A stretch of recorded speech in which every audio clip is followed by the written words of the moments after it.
राधे राधे। आज की कथा उस महत्वपूर्ण विषय पर आधारित है जो वर्तमान समय में लगभग हर व्यक्ति के जीवन में उभर रहा है, आधुनिक दुनिया में शांति की खोज। यह कथा हमें यह समझने में मदद करती है कि कैसे हमारी जटिलताओं और व्यस्तताओं से भरी इस दुनिया में हम सच्ची शांति और संतोष पा सकते हैं।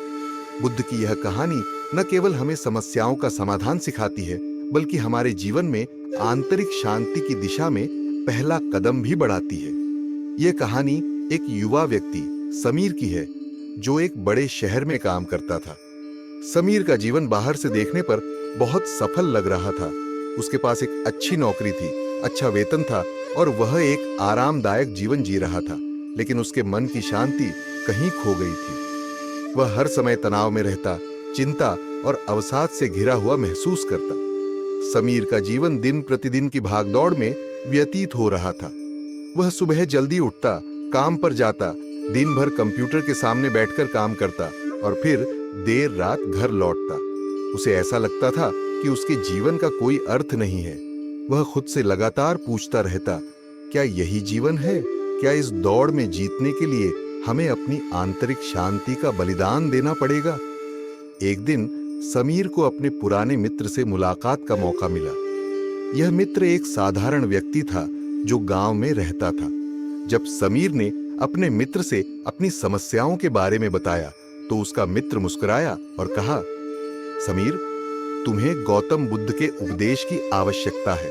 समीर ने सोचा कि शायद उसका मित्र सही कह रहा है, इसलिए उसने अपने जीवन में बुद्ध के उपदेशों को लागू करने का निश्चय किया। उसने इंटरनेट पर बुद्ध के उपदेशों के बारे में पढ़ा और उनमें से कुछ को अपने जीवन में अपनाने का निर्णय लिया।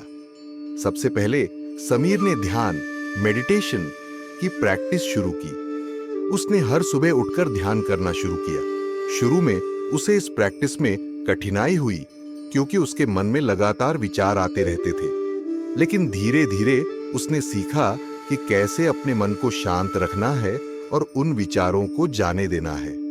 ध्यान के साथ समीर ने अपने जीवन से अनावश्यक चीजों को हटाना शुरू किया। उसने अपने जीवन की प्राथमिकताओं को पुनः व्यवस्थित किया। उसने तय किया कि वह केवल उन चीजों पर ध्यान केंद्रित करेगा जो वास्तव में उसके लिए महत्वपूर्ण है। उसने अनावश्यक तनाव और चिंता को अपने जीवन से निकाल दिया और धीरे धीरे उसने महसूस किया कि वह पहले से अधिक शांत और संतुष्ट हो रहा है। समीर ने अपने काम के घंटों को भी संतुलित करना शुरू किया। उसने सीखा कि कैसे अपने काम और जीवन के बीच सही तालमेल बिठाया जा सकता है। अब वह समय निकालकर अपने परिवार और दोस्तों के साथ समय बिताने लगा।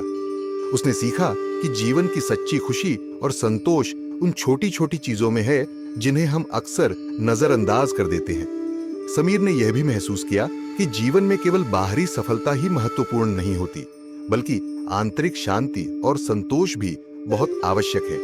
उसने अपने जीवन में एक नई दृष्टि विकसित की और अपने काम को भी एक नई सोच के साथ देखने लगा। उसने महसूस किया कि वह अपने काम को बेहतर तरीके से कर सकता है अगर वह अपने मन की शांति को बनाए रखे।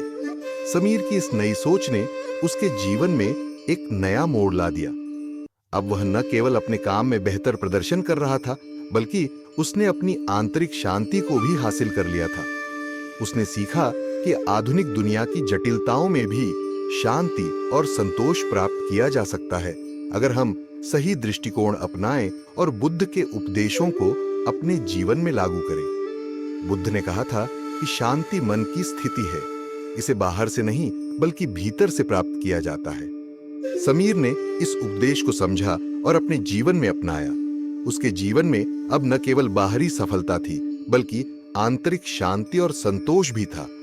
यह कहानी हमें सिखाती है कि आधुनिक दुनिया की व्यस्तताओं और तनावों के बीच भी हम शांति पा सकते हैं। गौतम बुद्ध के उपदेशों का अनुसरण करके हम अपने जीवन को संतुलित और शांति से भर सकते हैं। समीर की तरह अगर हम भी ध्यान, समझदारी और सही दृष्टिकोण के साथ अपने जीवन की प्राथमिकताओं को पुनः व्यवस्थित करें, तो हम भी अपनी आंतरिक शांति और संतोष पा सकते हैं।